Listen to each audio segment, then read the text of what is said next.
Diz assim o texto da declaração doutrinária sobre o Deus Filho: pelo seu Espírito ele está presente e habita no coração de cada crente e na igreja. Pelo seu Espírito ele está presente e habita no coração de cada crente e na igreja. Vamos pensar, por exemplo, se nós fizéssemos um culto aqui e tivéssemos colocado uma placa dizendo que determinado cantor estaria aqui.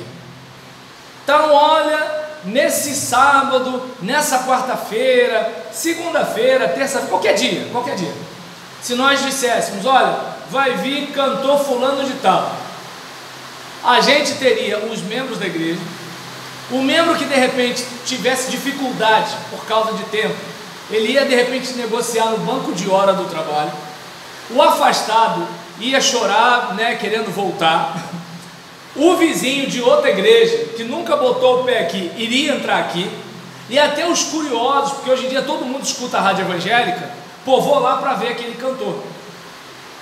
Agora, a gente tem em todos os cultos alguém mais importante do que qualquer celebridade evangélica. Jesus está entre nós, Jesus está aqui, não apenas no seu coração, mas está aqui entre nós da igreja. E aí a consciência da presença dele deveria ajudar a gente em tudo que nós viéssemos a fazer. Por exemplo, vou botar o microfone mais perto por causa da chuva, tá? Vamos dizer que de repente as pessoas na igreja têm aquela ideia de não, tem que ter reverência tal, porque estamos na casa de Deus. Mas o que o cara fala sobre reverência? Reverência, na maioria das vezes, tem a ver com alguma coisa externa que esse cara está falando, quando a reverência tem a ver com a atitude. E é justamente na atitude que a gente se descuida, como se Deus não soubesse. Por exemplo, eu vou chamar o meu pai de senhor como uma expressão de respeito, mas tem gente que vai chamar o meu pai de senhor sem respeitar, só por um costume. Quando, por exemplo, um juiz entra no tribunal, as pessoas ficam de pé em respeito ao juiz, mas não ficam de pé em respeito ao juiz porque respeita o juiz, fica de pé porque é obrigado. Não levanta não para você ver. Eu não sei se dá para perceber que assim, a reverência que Deus quer de nós é justamente aquela que a gente muitas vezes não dá, que é a de coração. Ou seja, externamente eu faço todo um ritual para parecer que eu respeito Deus, mas na prática eu não respeito, porque se eu respeitasse, eu cuidaria da minha atitude. Quer ver uma coisa? Suponhamos que de repente eu maltrate a Marinese numa assembleia nossa. Eu tenho todo um zelo por Deus, mas eu pergunto, se Jesus estivesse sentado aqui à minha frente, olhando nos meus olhos, eu seria macho de maltratar a Marinese aqui na assembleia? Sim ou não? Percebe o que é reverência? Reverência é isso. O indivíduo ele está agindo aqui como se Deus não estivesse aqui, por isso ele faz o que faz. Porque se ele estivesse vendo o rosto de Deus aqui, não faria. Percebeu? Isso é reverência. Não é aquela coisa formal, sabe? De assim, aquela coisa tipo, lembra daquelas mulheres que estavam chorando na morte daquela menina que Jesus foi ressuscitar? E quando Jesus falou, ela não está morta, ela dorme. O mesmo povo que estava chorando, a menina morreu, ela morreu, ela morreu. Aí Jesus falou assim, ela não morreu. Quá, quá, quá, quá, quá. Ué, não estou entendendo, cadê a tristeza? Sinal que era um choro profissional, era um choro formal. É aquela questão de, por exemplo, eu fazer um gesto aqui na hora do louvor, mas Deus sabe que eu sou fingido. Entende? É aquela questão de, por exemplo, Vocês devem reparar que eu sempre pergunto na leitura bíblica para o dirigente se é para eu ficar de pé ou não. Aí talvez alguém diga, mas por quê? Porque se o dirigente falar para eu ficar de pé, eu vou ficar de pé. Se ele falar para eu não ficar, eu não vou ficar de pé.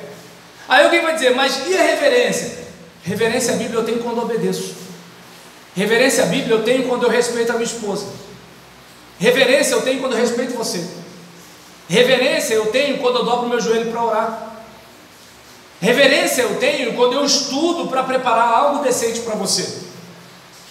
Porque eu, por exemplo, posso estar de pé só de pirraça. Já viu aquele crente que ele fica em pé quando você não pede e ele não levanta quando você pede? Aqui não tem isso não, mas nas igrejas por aí tem um pessoal assim, parece que eles estão só para contrariar, entende? O dirigente fala assim, irmão, vamos ficar de pé. Ele não fica. O dirigente não fala, ele fica. Aí tu pensa assim, qual é a motivação? Qual é a intenção? Porque o meu respeito a Deus é amar vocês. O meu respeito a Deus é orar por vocês.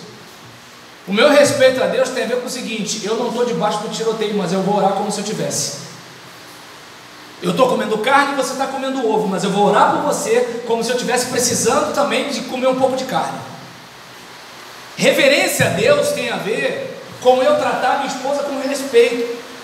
Reverência tem a ver com eu separar tempo para cuidar do meu filho. E aí às vezes eu estou fazendo todo um ritual, é como por exemplo, eu estou com o joelho inflamado. Não, oração tem que ser de joelho. Aí eu vou arrebentar mais o meu joelho por causa de reverência.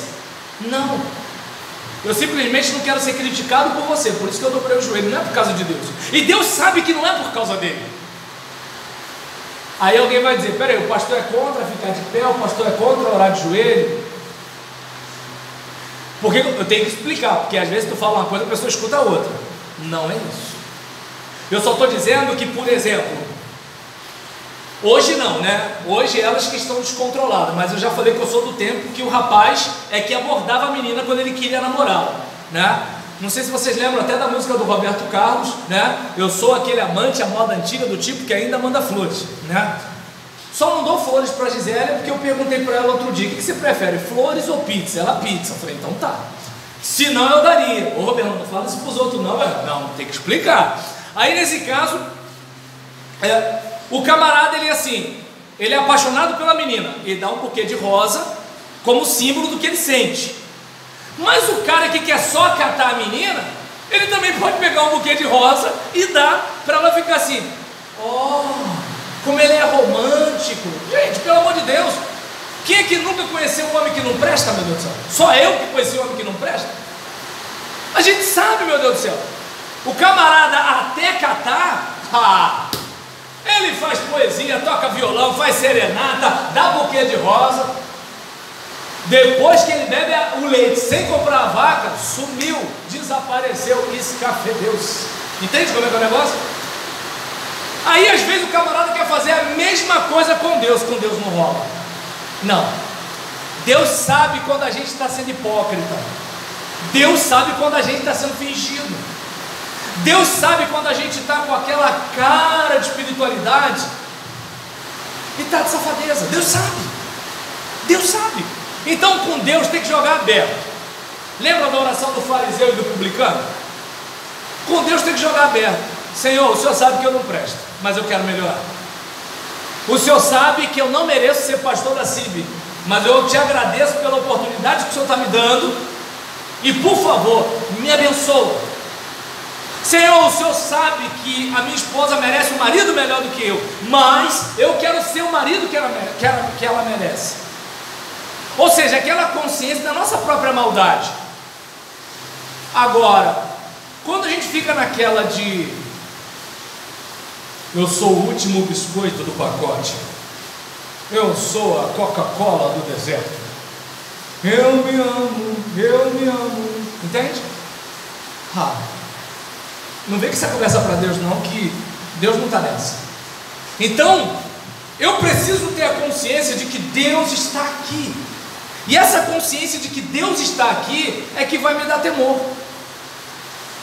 Não interessa se tem só 6 pessoas, se tem apenas 2 pessoas, onde houver 2 ou 3 reunidos em meu nome, eu ali estarei.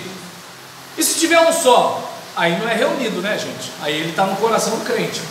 E então, vamos para as nossas referências bíblicas aqui. Mateus 28, 20, diz o quê?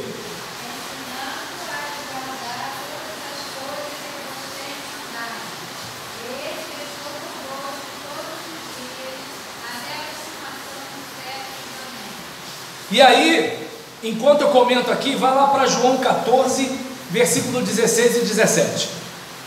E aí observa bem, eu estou com vocês, não apenas agora, mas até o último dia.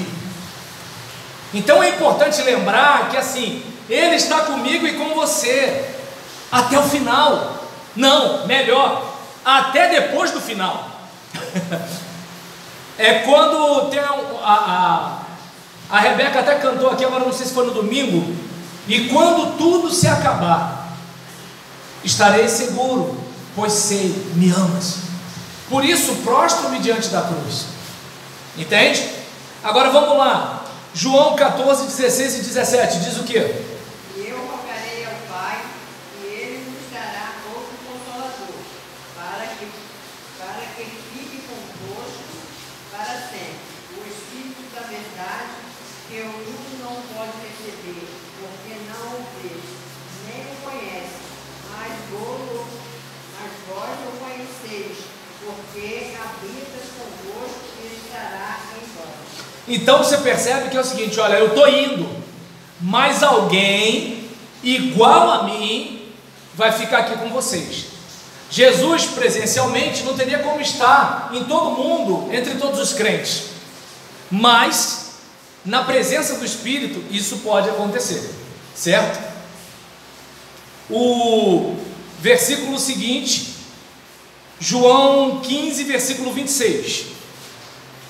Mas quando vier o Consolador, que eu, da parte do Pai, vos hei de enviar, aquele Espírito da verdade, que procede do Pai, que testifica de mim. Capítulo 16, versículo 7. Todavia digo-vos a verdade, que vos convém que eu vá, porque se eu não for, o Consolador não virá a vós, mas se eu for, enviar-vos ele. Então, enquanto eu comento aqui, alguém já abre a sua Bíblia em 1 Coríntios 6, 19. 1 Coríntios 6, 19. Então nós observamos aqui que Jesus falou que iria, mas o Espírito desceria. E o Espírito desceria para que a presença dele estivesse conosco aqui e entre nós. Aí eu volto a cantar o hino. Deus está aqui, tão certo como o ar que eu respiro. Isso que alimentava o coração de Paulo e Silas na prisão. Tem gente que para adorar a Deus tem que ter estacionamento, ar-condicionado, data show, teclado, violão, baixo, microfone. Paulo e Silas tinham cadeia, chicote, urina, fezes, suor, dor, e estavam alegres na presença de Deus, porque Cristo era suficiente para eles. Será que Cristo é suficiente para nós também? Então vamos lá, 1 Coríntios 6, 19 diz o quê?